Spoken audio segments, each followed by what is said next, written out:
வணக்கம் நண்பர்களே. மர்மங்கள் நிறைந்த நடவாவி கிணறு.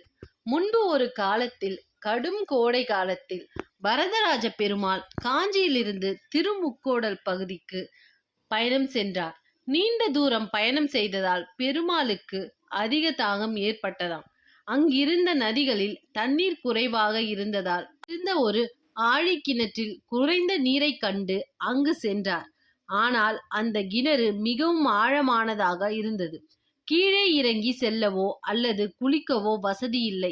இதை கண்ட ஒரு பக்தன், என் இறைவன் சிரமப்படக்கூடாது என்று படிக்கட்டுகளையும் உள்ளே தங்குவதற்கு மண்டபங்களையும் அமைத்து கொடுத்தார் என்பது நம்பிக்கை.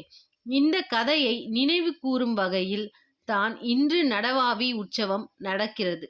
சித்ரா பௌர்ணமி அன்று வரதராஜ பெருமாள் இந்த கிணற்றுக்குள் இறங்குவார். வெளியில் கடும் வெயில் வாட்டினாலும் கிணற்றுக்குள் இருக்கும் இந்த மண்டபம் மிகவும் குளிர்ச்சியாகவும் இருக்கும். வரலாற்று ரீதியாக பார்த்தால் விஜயநகர பேரரசுகள், சிற்றரசர்கள், வணிகர்கள் தாகம் தீர்க்கவும் கோடையில் ஓய்வு எடுக்கவும் இத்தகைய பிரம்மாண்டமான படிக்கட்டுகளையும் கிணறுகளையும் கட்டினார்கள் என்கிறார்கள்.